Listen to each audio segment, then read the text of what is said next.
Scene కూర్చో. జై తెలంగాణ, జై తెలంగాణ. కేసీఆర్ గారి నాయకత్వం, కేసీఆర్ గారి నాయకత్వం, కేసీఆర్ గారి నాయకత్వం. గడిచిన 2 సంవత్సరాలుగా తెలంగాణ రాష్ట్రంలో కాంగ్రెస్ పార్టీ అధికారంలోకి వచ్చిన తర్వాత ఆనాడు ఎన్నికల్లో చాలా మాటలు చెప్పి అధికారంలోకి వచ్చిన తర్వాత 6 గ్యారంటీలు అమలు చేస్తామని చెప్పి 420 హామీలు అమలు చేస్తామని చెప్పి అదేవిధంగా రైతులకు 2 లక్షల రుణమాఫీ చేస్తామని చెప్పి రకరకాల డిక్లరేషన్ల పేరు చెప్పి అధికారంలోకి వచ్చిన ఈ 2 సంవత్సరాల్లో కాంగ్రెస్ పార్టీ ఒక్కటంటే ఒక్క పని చేయలేదు. ఇది 3వ సంవత్సరం ప్రారంభమైంది వీళ్ళ పరిపాలన. కాబట్టి ఇక వచ్చే రోజుల్లో కూడా వీళ్ళు ఏం చెయ్యరు అని చెప్పి నిర్ధారించుకొని వీళ్ళని నమ్మి మోసపోయినాం, వీళ్ళని నమ్మి ఆగమైనం. ముఖ్యంగా చెన్నూరు అసెంబ్లీ నియోజకవర్గంలో మంత్రి గారు వివేక్ గారు ఎమ్మెల్యే గెలిచి వారు మంత్రి అయినరు. వారు చెప్పినటువంటి ఒక్క హామీ నిలబెట్టుకోలే, కాంగ్రెస్ పార్టీ చెప్పింది నిలబెట్టుకోలే, సొంతంగా వారు చెప్పింది నిలబెట్టుకోలే. వారు 45,000 ఉద్యోగాలు ఇస్తామన్నారు. 2 ఏళ్ళు దాటి 3వ సంవత్సరం ప్రారంభమైంది. వారింట్లో వాళ్ళ కొడుకు ఎంపీ ఉద్యోగం వచ్చింది, ఆయనకు మంత్రి ఉద్యోగం వచ్చింది, వాళ్ళ అన్నకు బెల్లంపల్లి ఎమ్మెల్యే ఉద్యోగం వచ్చింది, వాళ్ళ బంధువు గడ్డం ప్రసాద్ గారికి స్పీకర్ ఉద్యోగం వచ్చింది. కానీ చెన్నూరు నియోజకవర్గంలో ఒక్క పిల్లగానికి కూడా ఉద్యోగం రాలేదు ఈ 2 ఏళ్లలో. అదేవిధంగా అగ్రికల్చర్ మినీ యూనివర్సిటీ తెస్తా అన్నాడు చెన్నూరుకు, స్కిల్ డెవలప్మెంట్ సెంటర్లు పెడతా అన్నారు, పెద్ద పరిశ్రమ చెన్నూరులో పెడతా అన్నాడు. అమేధిలో రాహుల్ గాంధీ కోసం ఉత్తరప్రదేశ్లో ఒక పెద్ద పరిశ్రమ పెట్టి వాళ్ళను మెప్పించి ఒప్పించుకొని తాయిలాలు ఇచ్చి అక్కడ పరిశ్రమ పెట్టి ఆయన మంత్రి పదవి తెచ్చుకున్నాడు తప్ప చెన్నూరులో పరిశ్రమ పెట్టలే.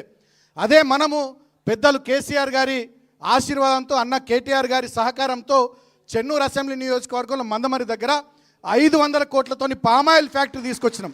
దానికి అన్నగారు వచ్చి భూమి పూజ చేసిర్రు. ఈ మంత్రి గారు పట్టించుకోకపోవడం వల్ల ఆ పరిశ్రమ కూడా చెన్నూరు నుంచి వెళ్ళిపోయింది. అంటే వారు చెప్పినటువంటి ఒక్కటంటే ఒక్క హామీ నిలబెట్టుకోలే. ఆనాడు కాళేశ్వరం బ్యాక్ వాటర్తోనే ఏదో ఇబ్బంది అవుతుందని ముంపు గ్రామాల ప్రజల్ని 26 గ్రామాల్లో 3 మండలాల్లో జైపూర్లో, చెన్నూరులో, కోటపల్లిలో రెచ్చగొట్టిండు. 3,600 ఎకరాల భూములు ప్రభుత్వంతో కొనిపిస్తామన్నాడు, కరకట్టలు కట్టిస్తామన్నాడు. మరి తట్టెడు మట్టి కూడా దొరకలేదా ఆయనకు, లేకపోతే సిమెంట్ దొరకలేదా, మేస్త్రీలు దొరకలేరా, కరకట్ట పని మొదలు పెట్టలే. మరి ప్రభుత్వంలో లక్షల కోట్ల బడ్జెట్ ఉంది, 2 సంవత్సరాలు అయిపోయింది, 3వ సంవత్సరం 3 బడ్జెట్లు పెట్టిన తర్వాత కూడా చెన్నూరు నియోజకవర్గంలో ఒక్క ఎకరం ముంపు భూమి కూడా ఇవాళ కొనిపించలే. అంటే ఆనాడు నోటికి ఎంత వస్తుందా ఏది పడుతుంది ఓట్ల కోసం రేవంత్ రెడ్డి గారు, బట్టి విక్రమార్క గారు, రాష్ట్ర అగ్రనాయకత్వం ఎట్లా చెప్పారో చెన్నూరు నియోజకవర్గంలో వివేక్ గారు కూడా అట్లనే చెప్పి ఓట్లు వేయించుకున్నారు. ఆ కాంగ్రెస్ గాల్పులో గెలిచి బయటపడ్డారు. ఒడ్డెక్కేదాకా ఓడమల్లన్న, ఒడ్డెక్కినాక బోడమల్లన్న అన్నట్టుగా వ్యవహారం చేసిరు తప్ప ఇవాళ నియోజకవర్గంలో ఏం చేయలే. ముఖ్యంగా చెన్నూరు నియోజకవర్గంలో నేను ఒక 2 నిమిషాలు చెప్పి అన్నగారికి ఇస్తాను, సిరిసిల్ల వెళ్ళాలి కాబట్టి. ఆనాడు పెద్దలు కేసీఆర్ గారి ఆశీర్వాదంతో మనం చాలా పనులు చేసుకున్నాం. 1,00,000 ఎకరాలకు నీళ్ళిచ్చే చెన్నూరు ఎత్తిపోతల పథకం, 365 చెరువుల్ని లింక్ చేస్తూ 3 లిఫ్టుల ద్వారా 1,00,000 ఎకరాలకు నీళ్ళిచ్చే చెన్నూరు ఎత్తిపోతల పథకం 1,630 కోట్లతోని కేసీఆర్ గారు శంకుస్థాపన చేసిర్రు. ఇవాళ మనకెక్కడ పేరు వస్తుందని చెప్పి ఇవాళ ఆ ప్రాజెక్టును పక్కకు పెట్టారు, కేసీఆర్ గారికి మనకు పేరు రావద్దని. అదేవిధంగా ఆనాడు చెన్నూరును కేసీఆర్ గారు రెవెన్యూ డివిజన్గా జీవో ఇచ్చిర్రు. ప్రాసెస్ స్టార్ట్ అయింది, దాన్ని మళ్ళీ మనకెక్కడ పేరు వస్తుందని దాన్ని పక్కకు పెట్టిరు. కేసీఆర్ గారు ఆనాడు 4,35,00,000తో చెన్నూరుకు బస్ డిపో ఇచ్చిర్రు. మారుమూల ఏరియా అటు ఛత్తీస్గఢ్ కానీ మహారాష్ట్ర కానీ చుట్టుపక్కల ప్రాంతాలకు బస్ సర్వీసులు ఉండాలి, ప్రజలకు రవాణా సౌకర్యం మంచిగా ఉండాలని బస్ డిపో ఇస్తే మనకు పేరు వస్తుందని చెప్పి దాన్ని పక్కకు పెట్టిరు. కేసీఆర్ గారు దాదాపు 10 కోట్లతో 50 పడకల ఆసుపత్రి చెన్నూరు పట్టణానికి ఇచ్చారు, నియోజకవర్గ కేంద్రమని. దాన్ని పూర్తి చేసుకున్నాం. 32 కోట్లతోని సార్ను మనం రిక్వెస్ట్ చేస్తే 100 పడకల ఆసుపత్రి ఇచ్చారు. మనం ఉన్నప్పుడు పనులు ప్రారంభమైన ఇవాళ మనకు పేరు వస్తుందని చెప్పి 100 పడకల ఆసుపత్రి పనులు కూడా ఈ మంత్రి గారు ఆపేసారు. 5 కోట్లతో కేసీఆర్ గారు స్కిల్ డెవలప్మెంట్ సెంటర్ ఇచ్చారు మనకు, దాన్ని ఆపేసారు. మహిళా భవన్ కట్టినాం, అది ఇంకా ఇనాగ్రేట్ చేయలే. కేసీఆర్ గారు 7.5 కోట్లతోని integrated veg and non veg market Chennur పట్టణానికి ఇచ్చారు. దాన్ని 95% పనులు మనం పూర్తి చేసినాం, 5% పూర్తి చేయాలి. అది కూడా ఆయన చేయకుండా మీద ఏదో మెరుగులు దిద్ది మొన్న వ్యాపారస్తులను పంపిస్తే వాళ్ళు ఒక్కరోజే అమ్ముకున్నారు, తెల్లారి నుంచి మళ్ళీ వెళ్ళిపోయి గాంధీ చౌక్లో అమ్ముకునేటటువంటి దుస్థితి వచ్చింది. అదేవిధంగా మందమరి పట్టణంలో క్యాతన్పల్లి మున్సిపాలిటీలో కూడా ఇటువంటి integrated veg and non veg మార్కెట్లు ఆపేసిండు ఆయన, పార్కులు ఆపేసిర్రు. అదేవిధంగా మహిళా భవనాలు, కేసీఆర్ గారు ఇచ్చిన మహిళా భవనాలు ఆపేసిర్రు, గ్రంథాలయాల పనులు ఆపేసిర్రు. కేటీఆర్ గారు పెద్దలు మనకు ఆనాడు 28 కోట్ల టీయూఎఫ్ఐడిసి నిధులు ఇచ్చిండు చెన్నూరు పట్టణానికి. ఆ జీవోను కూడా పక్కకు పెట్టిరు. తర్వాత కేసీఆర్ గారు 3 మున్సిపాలిటీలకు స్పెషల్ డెవలప్మెంట్ ఫండ్ నుంచి 25 కోట్ల చొప్పున మందమర్రి, కేతన్పల్లి, చెన్నూరు పట్టణాలకు నిధులు ఇచ్చిండ్రు. వాటిని పక్కకు పెట్టిర్రు. అంటే ఇవాళ ఒక్కటంటే ఒక్క పని జరుగుతలే. ఈ 2 సంవత్సరాల కాలంలో కుందారంలో మనం కట్టిన ఆసుపత్రికి పోయి ఆయన రిబ్బన్ కత్తిరించిండు. మందమరిలో, కేతన్పల్లిలో మనం కట్టినటువంటి రైల్వే ఓవర్ బ్రిడ్జ్లకు పోయి రిబ్బన్లు కత్తిరించిండు. మనం తెచ్చిన డిఎంఎఫ్టీ నిధులు, మనం తెచ్చిన వివిధ శాఖల పరిధిలోని నిధులను వర్క్స్ మాడిఫై చేసి ఇవాళ కొబ్బరికాయలు కొడతా ఉండు మున్సిపల్ ఎన్నికలు వచ్చినాయి అని తప్ప ఒక్కటంటే ఒకటి ఇలా ప్రభుత్వం వచ్చినాక సొంతంగా కాంగ్రెస్ ప్రభుత్వం ఆధ్వర్యంలో మంత్రి గారు కానీ ఈ ప్రభుత్వం కానీ ₹1 చెన్నూరు నియోజకవర్గానికి కానీ పట్టణానికి కానీ ఇచ్చింది లేదు. ఇట్లా చెప్పుకుంటూ పోతే చాలా ఉన్నాయి. అస్నాదును కేసీఆర్ గారు మండలం చేసిర్రు.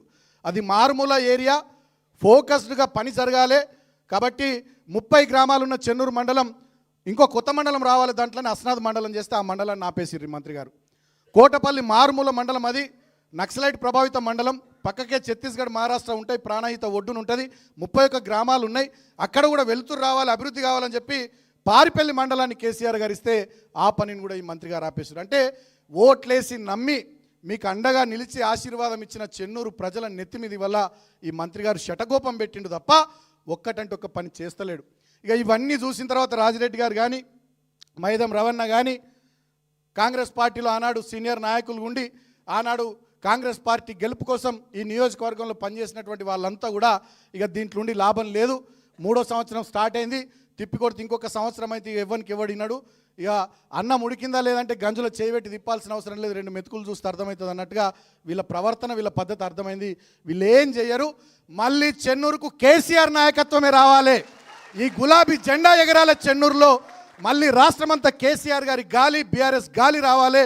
దానికి ఈశాన్య ప్రాంతమైనటువంటి చెన్నూరు నుంచే శ్రీకారం చుట్టాలని చెప్పి వాళ్ళ అధికార పార్టీలో వాళ్ళకి అన్ని అవకాశాలు ఉండగా కూడా 3 సంవత్సరాల కాలం ఉండగా కూడా వీళ్ళతోనేం కాదు, వీళ్ళు ప్రజలకు ఏమి చెయ్యరు, ఈ ప్రాంతానికి ఏం చేయరని చెప్పి ఆలోచనతో ఇవాళ కాంగ్రెస్ పార్టీకి రాజీనామా చేసి ఇవాళ మన పార్టీలోకి వచ్చినటువంటి మాజీ జెడ్పీ వైస్ చైర్మన్ రాజిరెడ్డి అన్నకు, అదేవిధంగా మైదం రవణకు, సోదరుడు సతీష్కు, ఇంకా చాలామంది ఉన్నారు. అదేవిధంగా కేతన్పల్లి మున్సిపాలిటీ నుండి వచ్చిన సోదరుడు మా వంశీకి, తర్వాత రఘు గారికి, నగేష్ గారికి, తర్వాత ఇతర హరీష్ గారికి, ఇతర చాలామంది చేరుతూ ఉన్నారు. అందరికి కూడా అన్నగారు ఉపన్యాసం తర్వాత కండువాలు కప్పిస్తాము.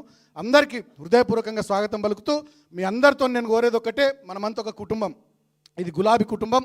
కొత్త పాత అనే తేడా లేకుండా అందరం కలిసికట్టుగా పనిచేద్దాం. కేసీఆర్ గారికి మళ్ళీ 10 సంవత్సరాల వారి పరిపాలనలో చెన్నూరు నియోజకవర్గం గతంలో బోడ జనార్దన్ హయాంలో కానీ, వినోద్ గారి హయాంలో కానీ, కోదాటి రాయమల్ గారి హయాంలో కానీ, సి నారాయణ గారి హయాంలో కానీ, వెంకటస్వామి గారి హయాంలో కానీ, ఈ వివేక్ హయాంలో కానీ జరగనటువంటి పనులు గత 10 ఏళ్లలో కేసీఆర్ గారి నాయకత్వంలో వారు జరిపించిర్రు. అయిందేదో అయిపోయింది, ఏదో గాల్పులో మొన్న అట్లా జరిగింది. కానీ మళ్ళీ చెన్నూరులో గులాబీ జెండా ఎగరేసి కేసీఆర్ గారికి కానుక ఇచ్చే విధంగా రాబోయే రోజుల్లో మనమంతా కలిసికట్టుగా పనిచేసుకుందామని, ముఖ్యంగా వచ్చే మున్సిపల్ ఎన్నికల్లో చెన్నూరు మున్సిపాలిటీ మీద, కేతన్పల్లి మున్సిపాలిటీ మీద గులాబీ జెండా ఎగరేసి కేసీఆర్ గారికి, కేటీఆర్ గారికి కానుక అందించే విధంగా మనమంతా కష్టపడదామని అందరం కూడా సోదరులం అందరూ కూడా కలిసికట్టుగా సమన్వయంతో పనిచేసుకుందామని చెప్పి మీ అందరికీ హృదయపూర్వకంగా తెలియజేస్తూ, ఒక్క విషయం అన్నగారు మాట్లాడే ముందు నేను చెప్తా ఉన్నా.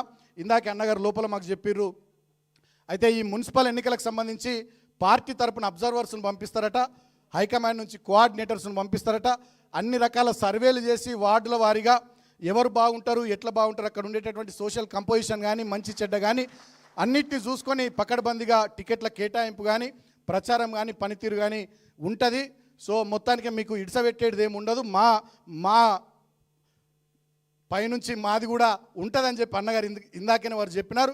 డెఫినెట్గా అధిష్టానం ఒక కన్ను మన మీద పెడితే వాళ్ళ ఆశీర్వాదం మనకుంటే ఇంకా మంచిదే. అబ్జర్వర్స్ ఎవరు వస్తారో, కోఆర్డినేటర్స్ ఎవరు వస్తారో వాళ్ళతో కూడా మనం సమన్వయం చేసుకుని 2 మున్సిపాలిటీల్లో పనిచేసుకోవాల్సినటువంటి బాధ్యత మనందరి మీద ఉంటుందనేటటువంటి విషయాన్ని మీ అందరికీ కూడా తెలియజేస్తూ, ఇప్పటికే మీరు బ్రహ్మాండంగా కన్నీరు పెడుతున్నటువంటి చెన్నూరు, కన్నీరు పెడుతున్నటువంటి కేతన్పల్లి అని చెప్పి మన హయాంలో జరిగిన పనులు, ఇప్పుడు ఏం జరగని తీరు, ఇప్పుడు ఏం చేయనటువంటి విధానాన్ని ప్రజలకు వివరిస్తూ ఇల్లు మీరు తిరుగుతూ ఉన్నారు. మీరు తిరుగుతూ ఉంటే మంత్రి గారు భయపడి ఎన్నడూ లేడు, వరుసగా 4 రోజులు నియోజకవర్గంలోనే ఉన్నాడు.